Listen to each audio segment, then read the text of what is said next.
संख्या 1208। यदादित्यगतं तेजो जगद्भासयतेऽखिलम् यच्चन्द्रमसि यच्चाग्नौ तत्तेजो विद्धि मामकम् गामाविश्य च भूतानि धारयामहमोजुषा उष्णामि चोषधी सर्वा सोमो भूत्वा रसात्मका अहं वैश्वानरो भूत्वा प्राणिनां देहमाश्रितः प्राणापानसमायुक्तो पचाम्यन्नं चतुर्विधम् अहं वैश्वानरो भूत्वा प्राणिनां देहमाश्रिता प्राणापानसमायुक्ता पचाम्यन्नं चतुर्विधम्।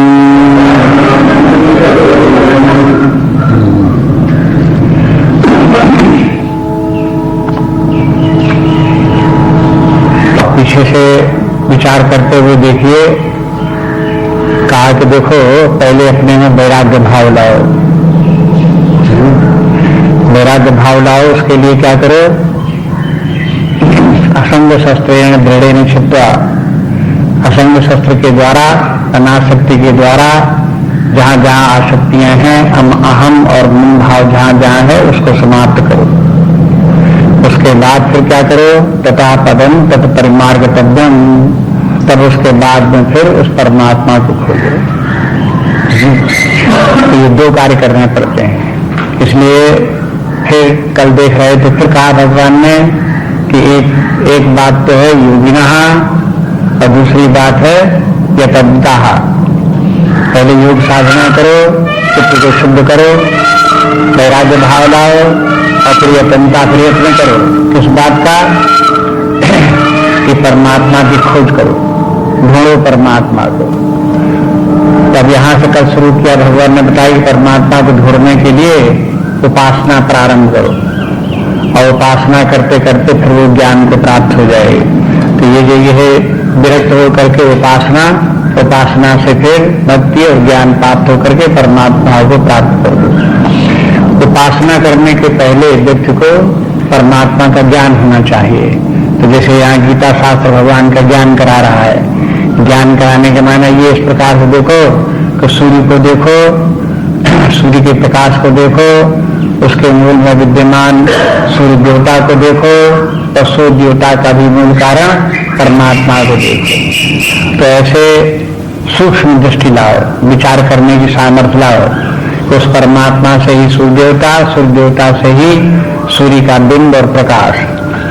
इसी प्रकार से परमात्मा से चंद्रदेव से फिर चंद्र का स्थूल शरीर और उससे फैला हुआ सर्वत्र विश्व में प्रकाश। इसी प्रकार से फिर वो परमात्मा से अग्निदेव और अग्निदेव से फिर प्रकाशित ये है ताप, ये अग्नि का ताप, ये सब उसी परमात्मा से ही ये रूप धारण करता है। एक परमात्मा ही इस प्रकार से जितने भी प्रकाश आपको दिखाई देते हैं परमात्मा ही का प्रकाश है। लेकिन परमात्मा चेतना स्वरूप प्रकाश है, उसकी चेतना ही इस प्रकार से भौतिक प्रकाश का रूप धारण करके सर्वत्र दिख रही है। ये पहले जान लो, शास्त्र के द्वारा जान लो, फिर इसी प्रकार से अनुचिंतन करो, बार बार इसी प्रकार से चिंतन करो, इसका अभ्यास करते रहो। उसके बाद फिर और निकट आ जाओ, फिर ये देखो इस पृथ्वी में भी परमात्मा व्याप्त है। ये पृथ्वी देवता भी है, जैसे सूर्य देवता तैसे पृथ्वी देवता, पृथ्वी और पृथ्वी में व्याप्त देवता और उस देवता का प्रकाशक शक्ति प्रदान करने वाला परमात्मा ही पृथ्वी के अंदर पृथ्वी देवता बना बैठा है और वही इस पृथ्वी को धारण किए हुए। तो अब आ गए और निकट आ गए पृथ्वी जिसके ऊपर हम लोग खड़े हुए हैं, बैठे हुए हैं। अब देखो जो पृथ्वी से उत्पन्न होने वाली जो वनस्पति है उसको देखो, ये वनस्पति भी जो उगती है बढ़ती है वो परमात्मा के कारण। इस वनस्पति में भी सोमो भूता रसात्मक कहा, वो सोम का चतुर्भा का रस बन करके इन वनस्पतियों में परमात्मा ही बैठा हुआ है। उसी परमात्मा के विद्यमान होने से वनस्पतियां उग रही हैं, बढ़ रही हैं।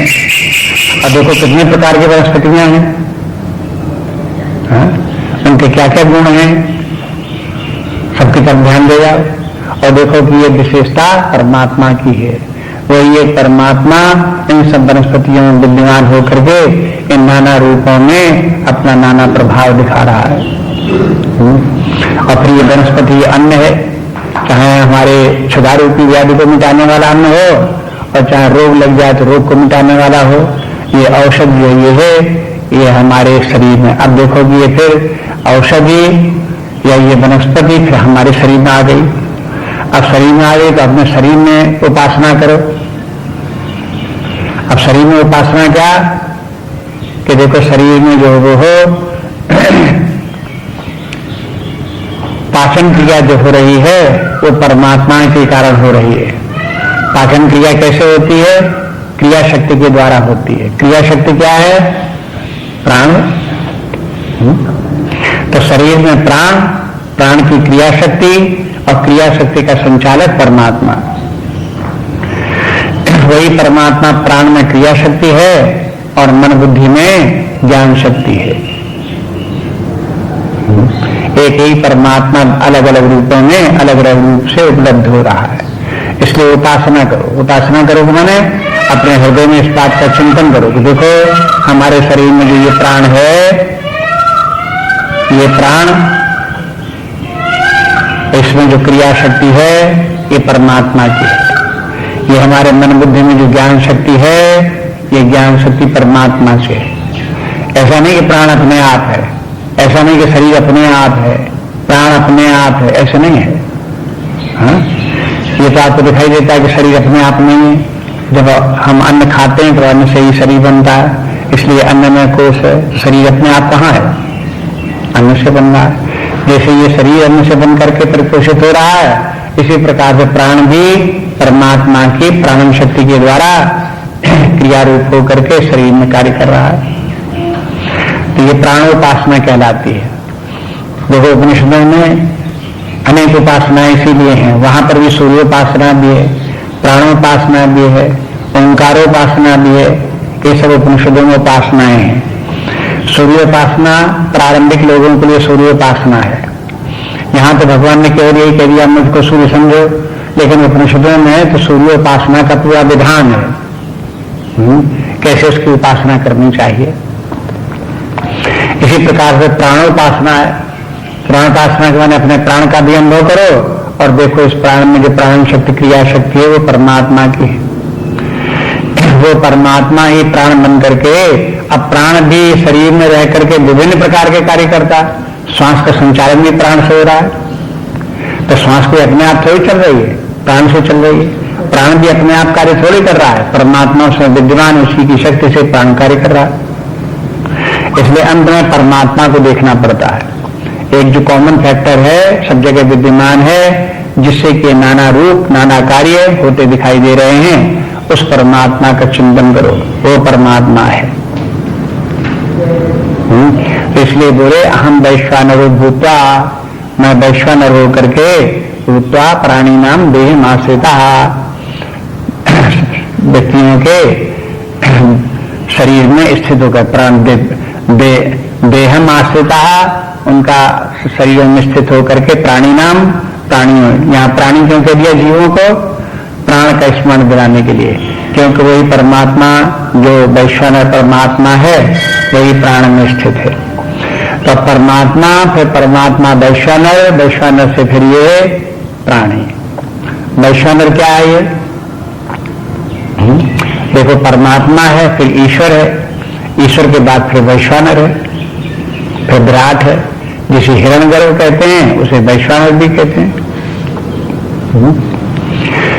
इसलिए वही परमात्मा जो वो हो वैश्वानर के सारे विश्व में स्थित होकर के, विराट होकर के सबके अंदर विद्यमान है।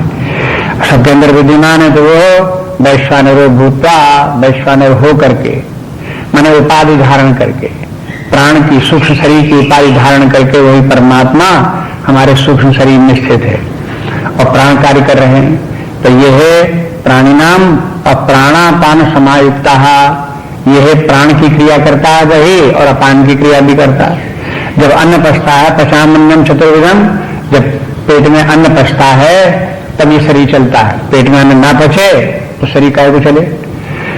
इसलिए अन्न को पचाने की आवश्यकता, अन्न को पचाने के लिए प्राण की आवश्यकता।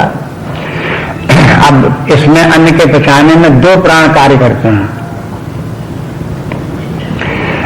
एक तो प्राण मुख्य प्राण कार्य करता है और दूसरा अपान कार्य करता है।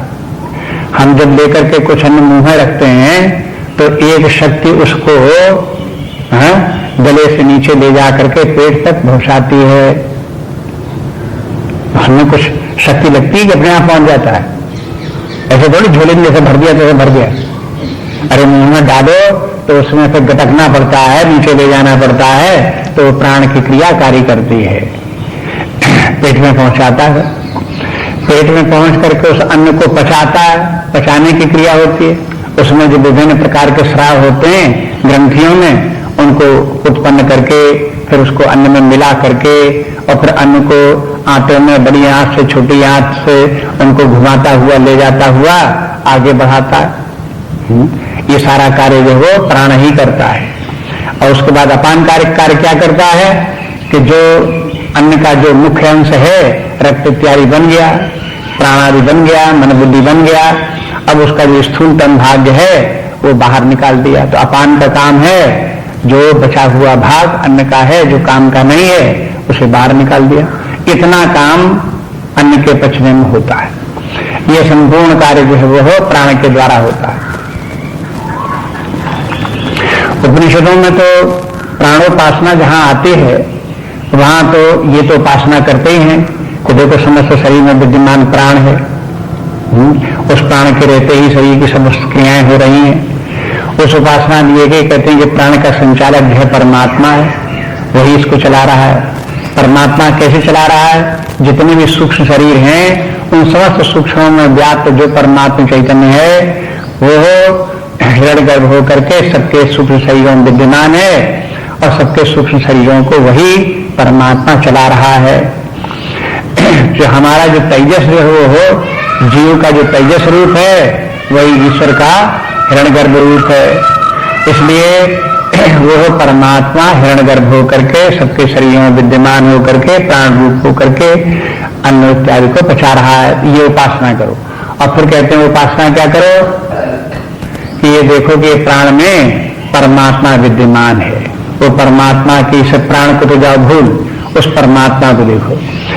और उपनिषद ये भी कहते हैं कि वो परमात्मा ही हिरण्यगर्भ होकर के वैश्वानर होकर के अन्न का पचा रहा है और अन्न का भोग कर रहा है। भोग भी वही करता है। ऐसी उपासना करो। क्यों?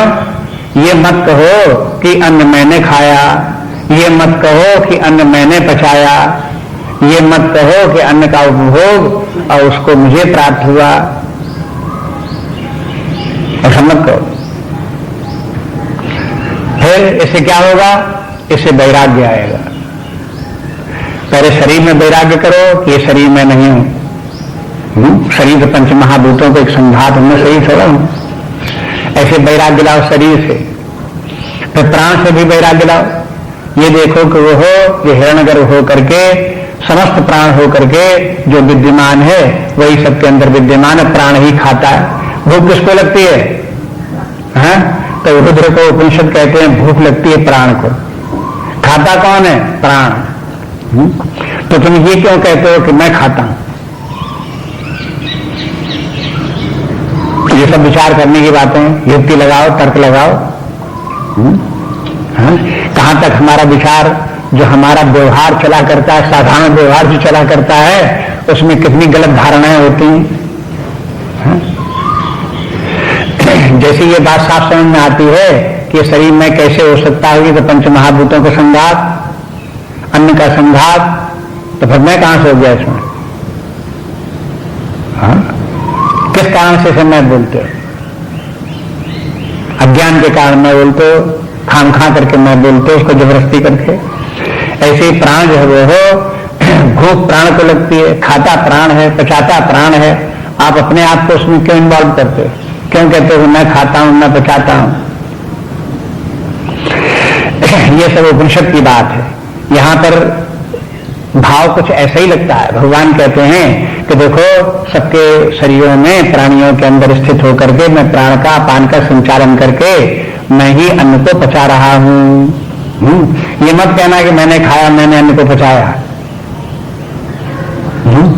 इसलिए भगवान कहते हैं प्राणापान समायुक्ता पचामन्नम चतुर्विधम। चतुर्विध सब प्रकार का अन्न, चतुर्विध में आ गया, 4 ही प्रकार के अन्न होते हैं, वो 4 प्रकार के कह दिया मैंने, सब कह दिए। अभी 4 प्रकार के जो अन्न ये भी उपनिषदों में बताए गए, उसी को भगवान ने यहाँ पर बोल दिया। चोष से चर्व दे ये 4 प्रकार के होते हैं। 4 प्रकार के प्रकार उनके कैसे, उनकी उपलब्धि जैसे प्रयोग जैसे किए जाते हैं उसके आधार पर।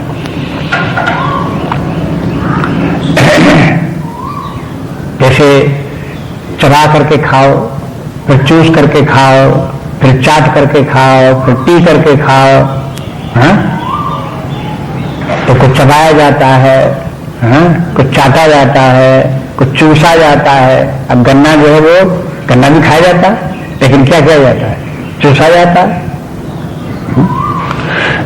तो वो एक प्रकार का अन्न वो भी है। अन्न के माने यही नहीं है कि रोटी दाल अन्न बस। हाँ? ये सब जितना भी सब अन्न कहना। अत्तः अन्नः, अत्त के माने खाना है, संस्कृत में अत्त के माने है खाना, और अत्त से जो खाया जाए उसका नाम अन्न। जो भी खाओ सो सब अन्न।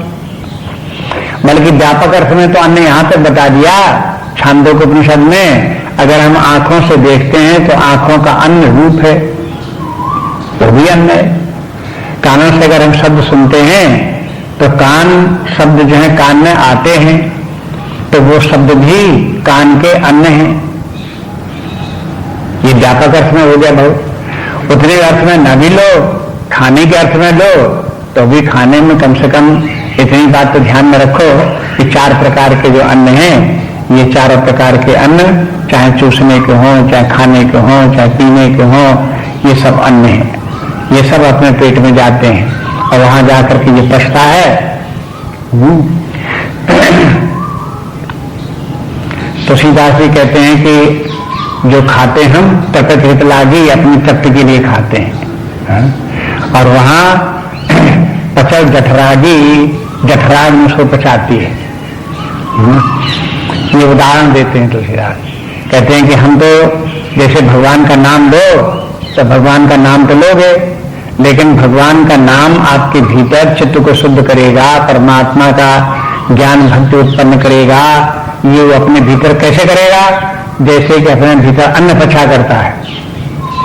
अपने आप तो खा लिया बस, उसके बाद छुट्टी, लेकिन अन्न प्राण जो है लगा है अपने अन्न को पचाने में, 24 घंटे उसी में जुटा हुआ है, पचा रहा है।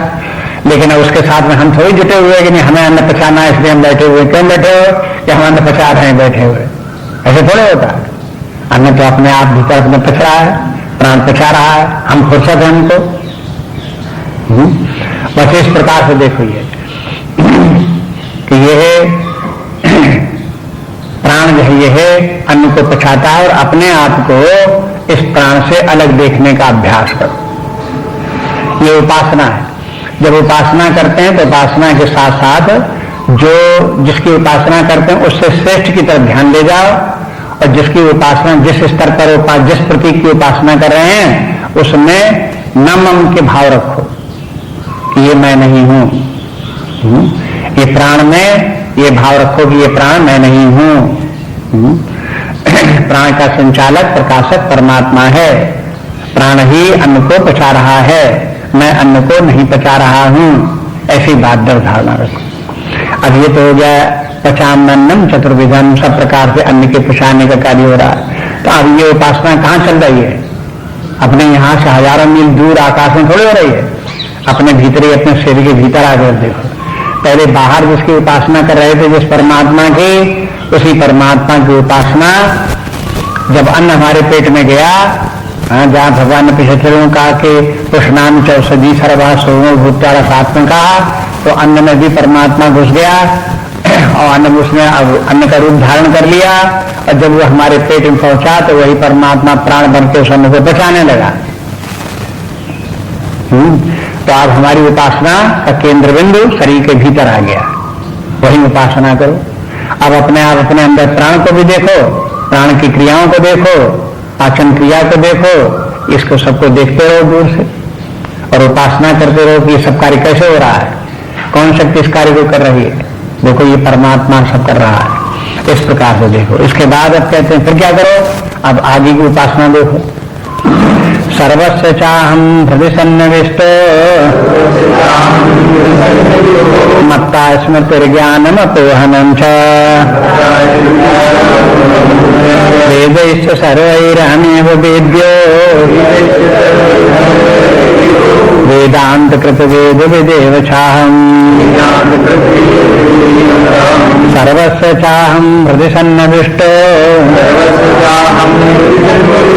मत्ता स्मृतिर्ज्ञानमपोहनं च वेदैश्च सर्वैरहमेव वेद्यो वेदान्तकृत वेद विदेव चाहम्।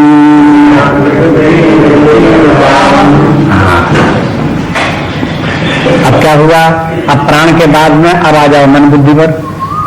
देखो अपने शरीर के अंदर पहुंचे, शरीर के अंदर फिर प्राण की क्रियाएं इनको देखा, यहाँ उपासना की। अब उसके बाद मन बुद्धि में ज्ञान इंद्रियों ज्ञान शक्ति पर आ जाओ। अब ये ज्ञान शक्ति का संचालक कौन है, वही परमात्मा। वही परमात्मा यहाँ मन बुद्धि में बैठा हुआ ज्ञान रूप में है, ज्ञान शक्ति के रूप में प्रकट हो रहा है। हम जो कुछ जान रहे हैं, समझ रहे हैं, विचार कर रहे हैं, याद कर रहे हैं, भूल रहे हैं, ये सब जितना भी कार्य हो रहा है वो ज्ञान शक्ति के द्वारा हो रहा है। तो इसलिए बोले भगवान की जो देखो कि अब अपने हृदय में आ जाओ। और अब कहते देखो जब हृदय में तुम आ जाओगे, जब अपने ये देखोगे कि मन बुद्धि को देखोगे और मन बुद्धि की क्रियाओं को देखोगे, तो आप अपने आप ही अपने हृदय में आ जाओगे। हृदय में पहुंचने का तरीका भी यही है, जब आप अपने मन से मन बुद्धि की ही क्रियाओं को देखें, उनके अतिरिक्त तो किसी बाह्य जगत की वस्तु का न स्मरण करें और न उसको रिसीव करें, बाह्य जगत की वस्तुओं को इंद्रियों के द्वारा ग्रहण भी न करें, स्मरण भी न करें, तो उस समय मन बुद्धि कहाँ होते हैं, उस समय मन बुद्धि हृदय में होते हैं, उसी का नाम हृदय है। उस समय जब आप भगवान कहते हैं कि सर्वस्व चाहम हृदय सन्निविष्टो, और मैं तो सबके हृदय में विद्यमान हूं। वैसे तो बता दिया सूर्य में भी है, चंद्रमा में भी है, सब जगह है, सब जगह औषधि में, वनस्पति में, पृथ्वी भर में, सब जगह है। लेकिन अब कहते हैं सर्वस्व चाहम हृदय सन्निविष्टो, मैं सबके हृदय में अंतर में व्याप्त हूं, सन्निविष्ट होकर के व्याप्त हूं, सब हृदय में तादात्म्य किए हुए बैठा हुआ हूं। तो ये इसलिए कहा कि अब आपको अब भगवान ने धीरे धीरे हृदय तक पहुंचा दिया और बता दिया कि देखो यही मैं हूं, यही हूं कि मैं तुमको देखने के लिए, प्राप्त करने के लिए उपलब्ध हूं। और कहीं तो तुम केवल शास्त्र के आधार के ऊपर उपासना करते रहे, स्मरण करते रहे कि परमात्मा सूर्य को प्रकाशित कर रहा है, एक परमात्मा है सूर्य को प्रकाशित कर रहा है।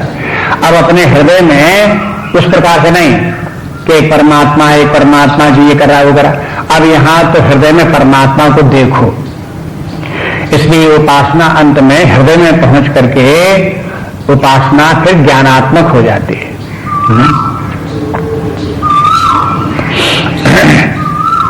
परिमार्गतव्यम के माने क्या था, तथा पदम तद परिमार्गतव्यम, उसके बाद में उस परमात्मा का परिमार्गन करो। परिमार्गन का माने खोज करो। अब उस परमात्मा, भगवान ने बता दिया परमात्मा कहाँ है, उसकी कहाँ खोज करें। तो इस प्रकार से धीरे धीरे करके उपासना करते करते अंतर्मुखी बन जाओ और हृदय तक पहुंच जाओ। हृदय में ठहरने का अभ्यास करो और फिर उसी हृदय में परमात्मा को खोज लो। उसी हृदय में परमात्मा को देख लो, ये बोले। तो सर्वस्व चाह मृदि सन्निविष्टो मत्ता स्मृति ज्ञान अपोहनम च, वहां पर क्या हो रहा है, मन बुद्धि में परमात्मा ही के कारण से स्मृति ही उसी कारण हो रही है, और ज्ञानम अपोहनम च, और ज्ञान का अपोहन भी हो रहा है। वैसे तो सीधी सी बात यह है कि अपने मन बुद्धि में जो बाह्य जगत का ज्ञान प्राप्त होता है, उस ज्ञान को प्रकाशित करने वाला परमात्मा है। परमात्मा के ही प्रभाव से मन बुद्धि में विषयों को ग्रहण करने की सामर्थ्य आती है, और फिर वो जो हमने उनको ग्रहण किया तो उनके हमारे चित्त के ऊपर उनकी रिकॉर्डिंग भी होती है, स्टोर हो जाते हैं वो, और फिर उसके बाद फिर जब हम याद करें तो फिर वो याद भी आ जाते हैं। तो याद किस बल पर आते हैं? उसी मन बुद्धि की चेतना के बल पर ही, ज्ञान शक्ति के बल पर ही पुराना ज्ञान याद भी आता है। इतनी बात, एक बात तो यह है। इसलिए स्मृति ही, जब भगवान ने कह दिया कि देखो जो स्मृति हो रही है वो मेरे ही कारण हो रही है, तो स्मृति तो तभी होती है जब पहले कोई अनुभव हो। बिना अनुभव की तो कोई स्मृति होती नहीं।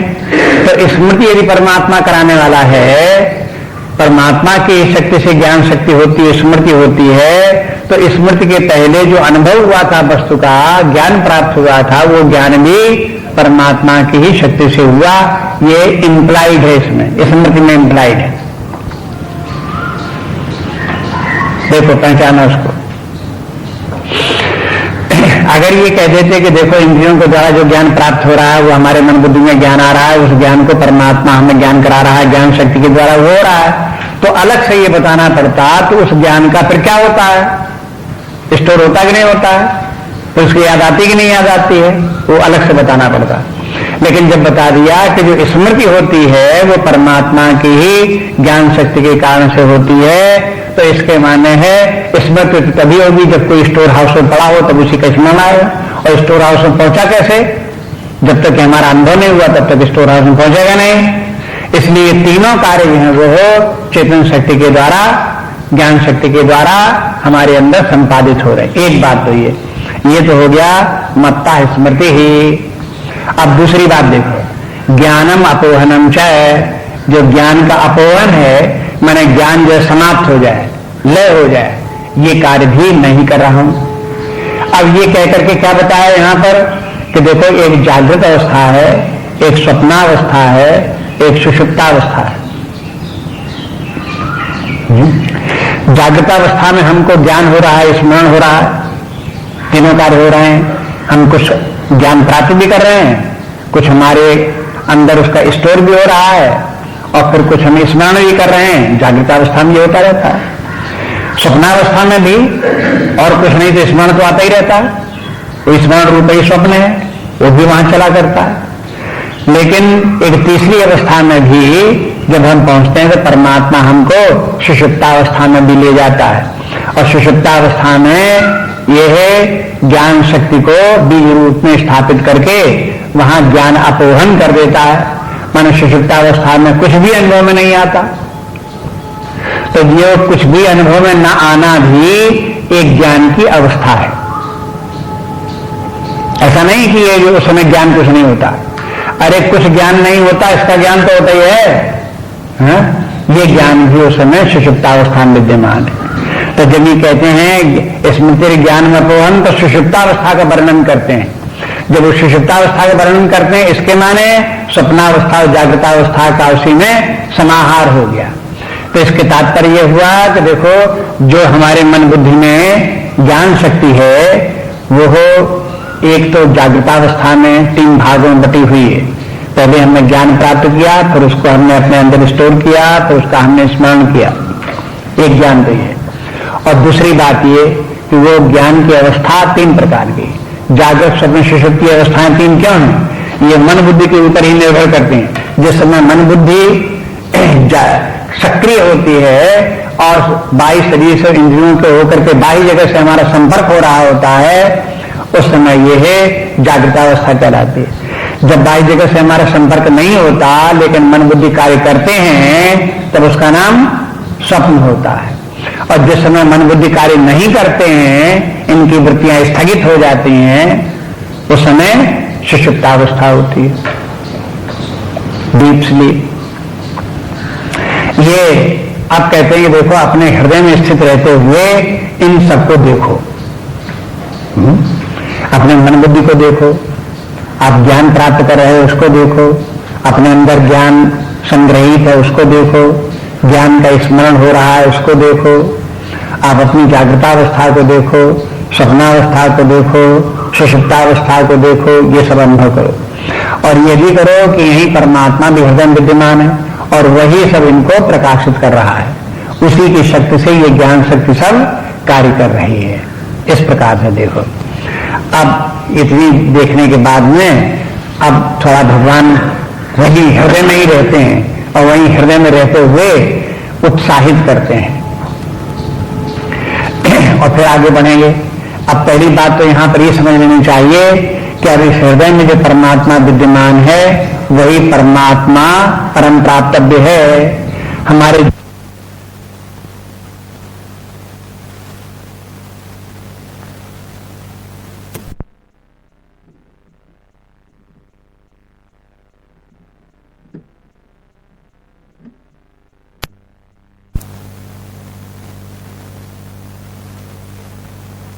कहते हैं वेदैश्च सर्वैः अहम् एव वेद्यो, समस्त वेदों के द्वारा हम ही एकमात्र अंत में जानने योग्य हैं।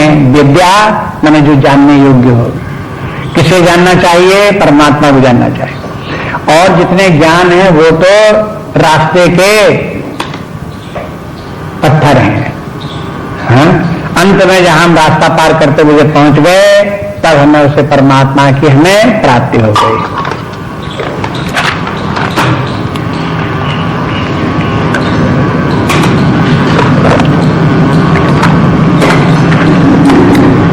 एक तो वेद का नाम है जो प्रसिद्ध आप सब जानते हो, 4 वेद हैं, ऋग्वेद सामवेद यजुर्वेद, ये 4 वेद हैं। ये इन चारों वेदों का अंतिम तात्पर्य परमात्मा को प्राप्त कराना है। एक अर्थ तो ये है, इसी को पहले समझ लो। 4 वेद उनको जानो और चारों वेदों में चाहे आपका स्तुतियां हो, चाहे कर्मकांड हो, चाहे यज्ञ हो, चाहे उपासना हो, चाहे कुछ भी हो, उन वेदों में वो सब बातें इस प्रकार से कही गई हैं जिससे कि वो व्यक्ति आगे बढ़ता हुआ अंत में परमात्मा तक पहुंच जाए। देखो शुभ कर्म करने के लिए वेद कहते अशुभ कर्म न करो, शुभ कार्य करो। और शुभ कार्य करने तक ही नहीं छोड़ देते कि शुभ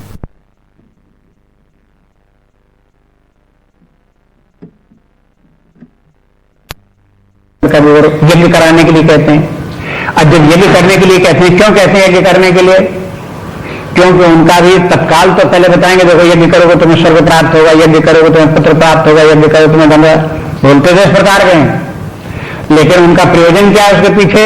यदि तुम यज्ञ करोगे तो यज्ञ के बाद तुम्हारे अंदर ऐसी सामर्थ्य जागृत होगी कि तुम ज्ञान प्राप्त करके, भक्ति प्राप्त करके परमात्मा को प्राप्त कर लोगे।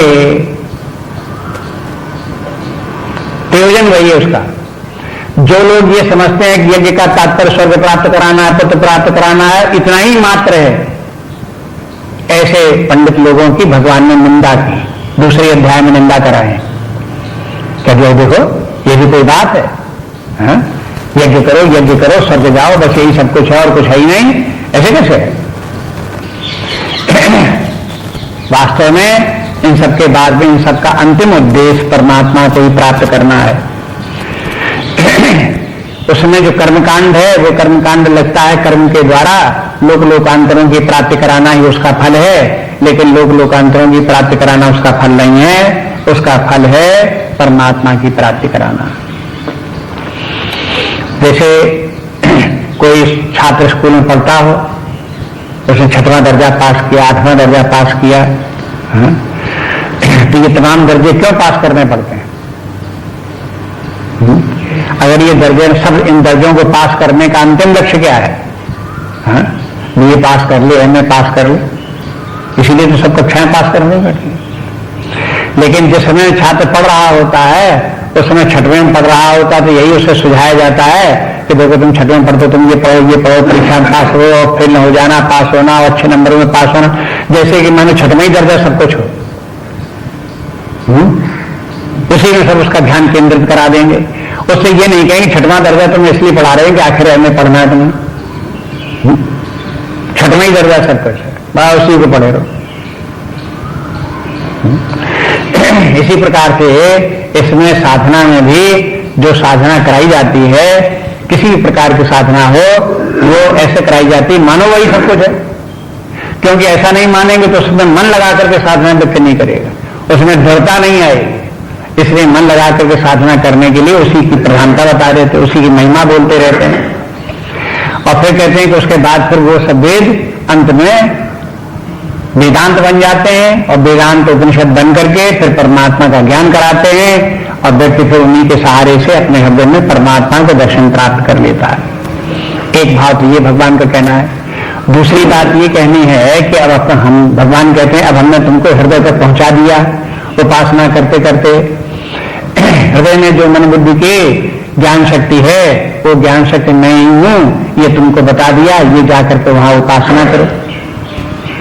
लेकिन अब क्या करो तुम कि अब इस उपासना के साथ साथ हृदय में पहुंच करके परमात्मा को खोजो भी। ये लक्ष्य रखो कि अब यहाँ पर हृदय तक पहुंच जाना हमारा लक्ष्य नहीं था, हमारा लक्ष्य हृदय में पहुंच करके परमात्मा तक पहुंचना। तो परमात्मा भी हमारे हृदय में उद्घाटित हो, प्रकट हो, देखने में आवे, अनुभव करने में आवे, ये ध्यान रखो। इसलिए भगवान उत्साहित करते हैं वेदैश्च सर्वैः अहमेव वेद्यो, परमात्मा का ज्ञान होना चाहिए। अब देखो इसके साथ भगवान एक बात और कहते हैं वेदांत कृत। इस वेदांत की रचना किसने की? वेदांत के माने उपनिषद, वेदों की रचना, वेदों की रचना के बाद फिर उपनिषदों की रचना, ये सब किसने की? ये मैंने ही की। अगर परमात्मा ने ही उपनिषदों की रचना की तो उपनिषदों में जो ज्ञान है वो किसका ज्ञान है? परमात्मा ही का ज्ञान है। अब परमात्मा ही का ज्ञान अगर परमात्मा स्वयं बता रहा हो हमको कि देखो हम तुम्हारे हृदय में इस स्वरूप में बैठे हुए हैं, हमारा आकार ऐसा है, स्वभाव ऐसा है, हमारे लक्षण इस प्रकार के हैं, हमको पहचानो, देख लो, अगर वो बता रहा हो तो आपको इसमें संदेह करने की क्या गुंजाइश है? कोई संदेह करने की जरूरत नहीं। आप उसी प्रकार जैसे बता रहा हो उपनिषद वैसे ही अपने हृदय में देखो।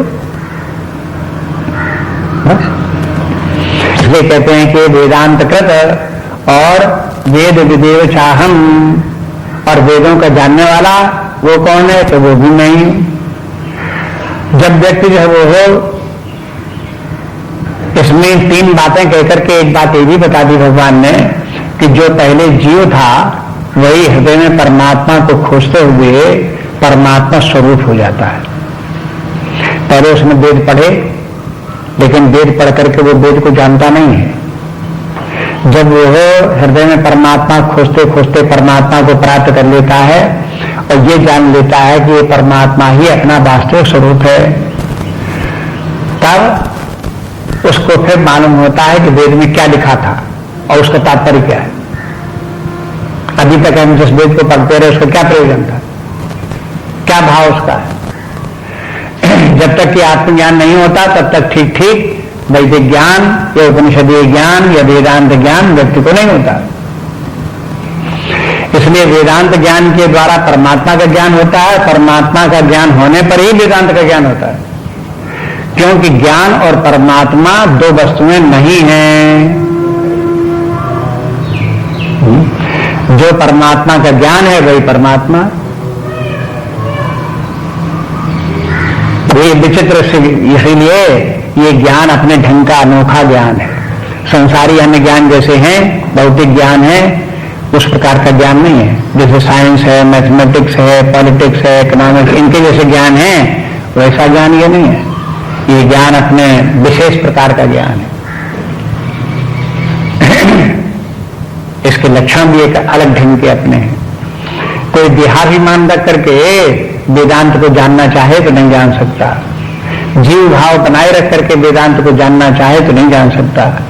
जब वो जीव भाव से भी ऊपर उठ करके आत्मभाव में आवे तब उसे वेदांत का ज्ञान हो। लेकिन आत्मभाव में आवे कैसे? वेदांत ज्ञान से आए। तो पहले वेदांत ज्ञान हो कि पहले आत्मज्ञान हो? पहले वेदांत ज्ञान हो तब आत्मज्ञान हो। लेकिन आत्मज्ञान होने पर जो वेदांत ज्ञान होगा वो विज्ञान होगा। पहले जो वेदांत ज्ञान कराएगा वो ज्ञान कराएगा। हाँ? ये जो पहले वेदांत के द्वारा ज्ञान हुआ, उपनिषदों के द्वारा हुआ, ये ज्ञान हुआ। और जब व्यक्ति ने आत्मभाव परमात्मा भाव को प्राप्त कर लिया तब ये ज्ञान हो गया, विज्ञान हो गया। ये इस प्रकार से उसको देखो। अब ये सब जो है यहाँ पर कह दिया कि जो उपासना थी अब यहाँ ज्ञान रूप धारण कर लेगी। तो पहले जो उपासनाएं स्थूल उपासनाएं हुआ करती हैं, आदि भौतिक उपासनाएं होती है वो आदि दैविक बन जाती हैं। जो आदि दैविक होती हैं वो आध्यात्मिक बन जाती हैं और आध्यात्मिक उपासना फिर अध्यात्मिक ज्ञान बन जाता है। उपासना ही अपनी पूर्णावस्था में आत्मज्ञान परमात्म ज्ञान का रूप धारण कर लेता है। इसलिए उपासना जो है सहायक है, उपासना अवश्य करनी चाहिए। उपासना ही वहां तक हमको पहुंचाती है। अब इसके आगे जो है ये है का जो प्रसंग आता है उसमें भगवान ये बताते हैं कि देखो अपने हृदय में ठहर करके आप खोजो परमात्मा को, तो वहां आपको हृदय में क्या क्या मिलेगा वो सब बताते हैं। और जो जो आपको मिलेगा वहां वहां से आप उनको छांटते जाओ, छटाई करते जाओ और परमात्मा तक पहुंच जाओ। हृदय में सब है, हृदय में प्रकृति भी है, हृदय में जीव भी है, ज्ञान भी है, वृत्तियां भी हैं, फिर हृदय में फिर वो परमात्मा भी है। तो अपने हृदय में इन सबको देखते रहो। अगला श्लोक देखो।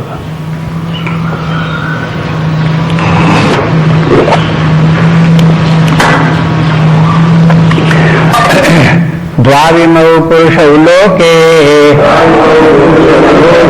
क्षरस्साक्षरेव च क्षरा सर्वाणि भूतानि कूटस्थोऽक्षरोच्यते। द्वाविमौ पुरुषौ लोके क्षरस्साक्षरेव च क्षरा सर्वाणि भूतानि कूटस्थोऽक्षरोच्यते।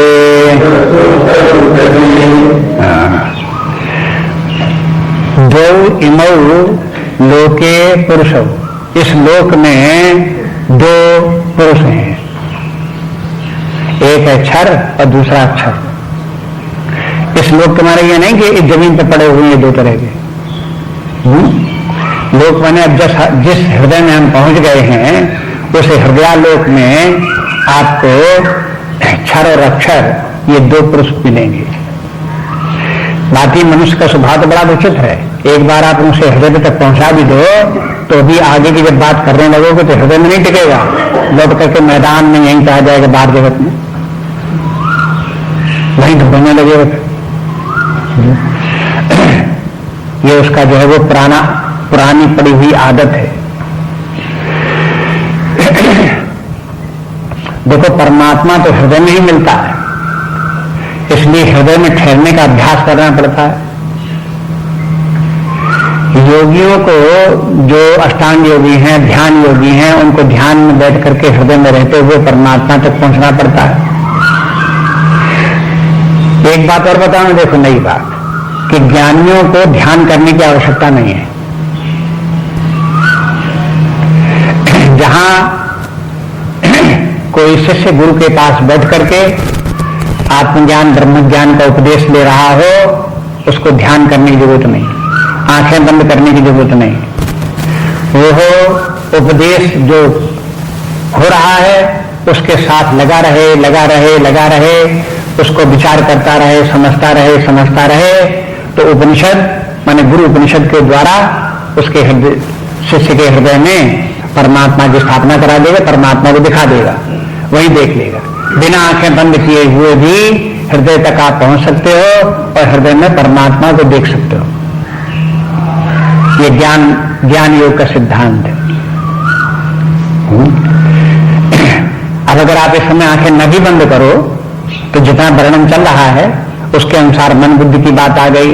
मन बुद्धि के बाद फिर उसमें हृदय की बात आ गई, तो आप जिस हृदय तक पहुंच गए उसी हृदय में रहो, भले ही आंखें खोले रहो, भले ही आसपास देखते रहो, भले ही कानों से सुनते रहो, लेकिन रहो अपना केंद्र स्थल बनाए रहो हृदय को। और आगे की बात जो कुछ समझने की वो हृदय में ही समझो, शरीर में आकर के मत समझो, बाह्य जगत की वस्तुओं में आकर के मत समझो, व्यक्तियों में आकर के मत समझो, वही सब समझो बस। तो अपने हृदय में ही परमात्मा उसी समय दिख जाता है। जैसे ध्यान योगियों को ध्यान में परमात्मा दिख जाता है, उसी प्रकार से ज्ञान योगियों को जिस समय कि वो वेदांत उपनिषद ज्ञान श्रवण कर रहे होते हैं, उसी समय वो परमात्मा तक पहुंच जाते हैं, परमात्मा दिखने भी लगता है। उनको उस परमात्मा को देखने के लिए कोई दूसरी और साधना नहीं करनी पड़ती, कोई दूसरे और उपाय नहीं करने पड़ते। इसलिए कहते हैं कि अब जहां जिस हृदय में पहुंच गए हो वहां देखो कि यहां पर दो प्रकार की सत्ताएं हैं, एक क्षर है और एक अक्षर है। क्षर क्या है? क्षरा सर्वाणि भूतानि, जितनी की भौतिक वस्तुएं हैं वो सब क्षर हैं, भूतान। चाहे स्थूल पंचमहाभूत हो, चाहे सूक्ष्म पंचमहाभूत हो, चाहे सूक्ष्म पंचमहाभूत से बने हुए प्राण, इंद्रियां, मन, बुद्धि, चित्त, अहंकार, कुछ भी हो, ये सब क्या है? क्षरा सर्वाणि भूतानि, ये सब भूतानि हो गए, और क्षरा ये सब के सब क्षर हो गए। अक्षरा कूटस्थो अक्षर उच्चते, और जो कूटस्थ है वो अक्षर है। अब कूटस्थ क्या है? जो अपने अंदर जो मन बुद्धि की वृत्तियां और अपने अंदर जितनी भी प्रकृति है, ये सब जो कुछ इसमें परिवर्तन हो रहा है, उतार चढ़ाव हो रहा है, दम बिगड़ रहा है, इसका अधिष्ठान क्या है? जो अधिष्ठान है वो कूटस्थ है, वो अक्षर है। तो अपने हृदय में देखो, एक कूटस्थ है और एक कूटस्थ के ऊपर क्षण क्षण परिवर्तित होने वाला विकारी नाशवान एक है। तो देखो, हमेशा गीता में कई जगह इस बात को कहा गया है कि अपने हृदय में परमात्मा को देखो। अविभक्तम विभक्तेषु, एक जगह कहते हैं कि देखो जो विभक्त होने वाली जो वस्तुएं हैं उनके बीच में एक अविभक्त तत्व है, वो परमात्मा है। यहां कहते हैं अपने हृदय में देखो, जो क्षर है उसके स्थान पर एक अक्षर भी है, जो अक्षर है वो परमात्मा है। जो क्षर है, क्षर के माने जो नाशवान है, अक्षर के मन जो अविनाशी है, जिसका नाश नहीं होता। ये दो देखने पड़ेंगे। इसलिए साधारण रूप में इस प्रकार से कह देते हैं कि देखो, जैसे लॉजिक में कहा जाता है कि किसी वस्तु तक पहुंचने के लिए जब हम तर्क का प्रयोग करते हैं तो हमें ये देखना पड़ता है कि कौन सा कांस्टेंट फैक्टर है और कौन सा वेरिएबल है। कांस्टेंट और वेरिएबल फैक्टर देखने पड़ते हैं। वेरिएबल फैक्टर में जो चेंज हो रहा है और एक कांस्टेंट फैक्टर है। जैसे मान लो ये हो कि कई प्रकार की चीजें हम खाते हैं, उनमें से कौन सी चीज हमको नुकसान कर रही है, कैसे पता लगाओगे? अब ये छोड़े जिसका बना है उसका नाम दे दिया। हाँ? आपको ये देखना पड़ेगा कि कांस्टेंट फैक्टर उसमें कौन सा जो नुकसान करता है वो कांस्टेंट फैक्टर है और बाकी वेरिएबल है। हाँ? जिनके खाने से आपको नुकसान नहीं होता, ये खाया वो खाया वो खाया, वो नुकसान नहीं करा कोई, लेकिन एक चीज जो खा रहे हैं वही नुकसान करे। तो जो कांस्टेंट फैक्टर है वो पकड़ में आ गया और वेरिएबल फैक्टर जो है वो फिर अपने आप वहां से हटा कर कांस्टेंट फैक्टर पर ले आते हैं। देखो, ये शोध कार्य करने का तरीका है।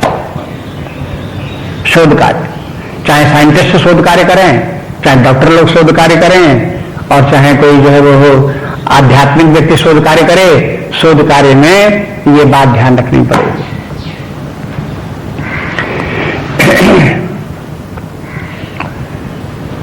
एस्ट्रोलॉजी के ज्योतिष के जो विज्ञाता हैं उनमें से बहुत प्राचीन काल से शोध कार्य होते चले आ रहे हैं।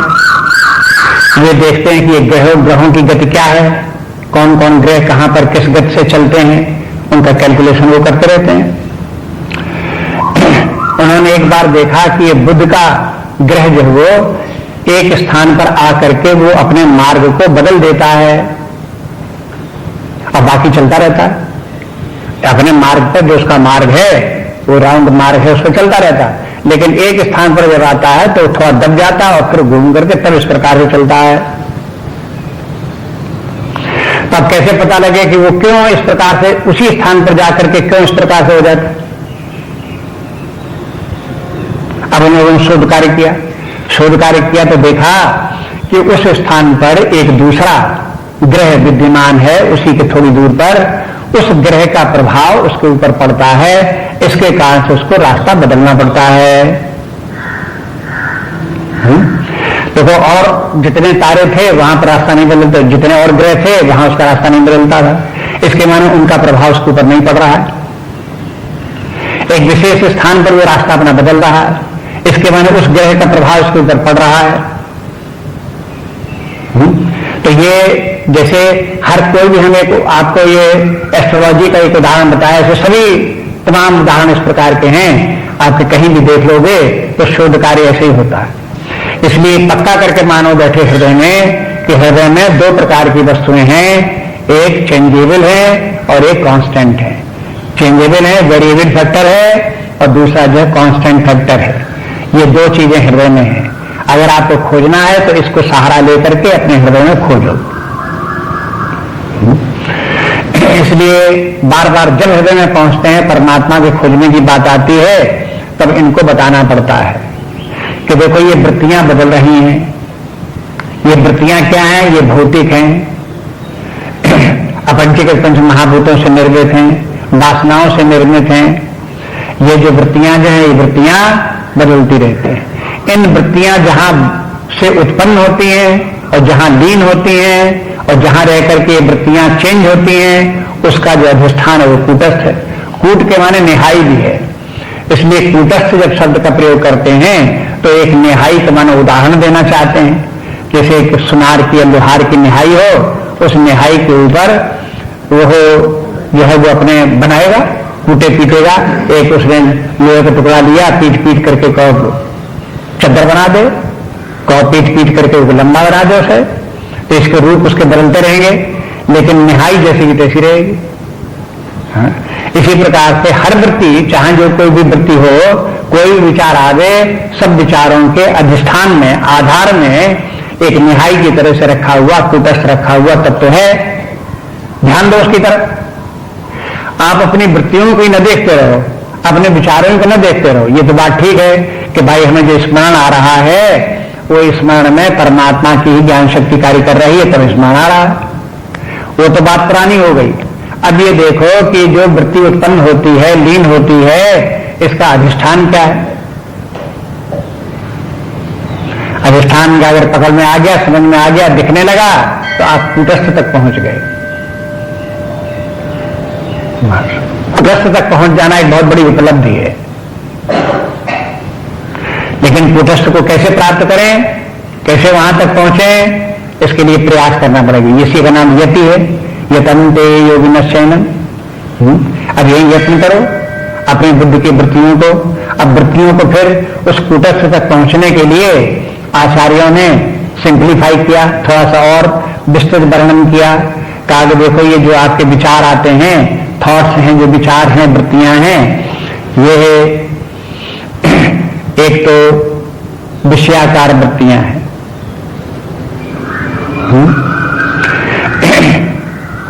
एक जो है वो हो ब्रह्माकार वृत्ति है। विषयाकार वृत्तियां जो है वो कैसी हैं? ये बदलती रहने वाली हैं विषयाकार वृत्तियां।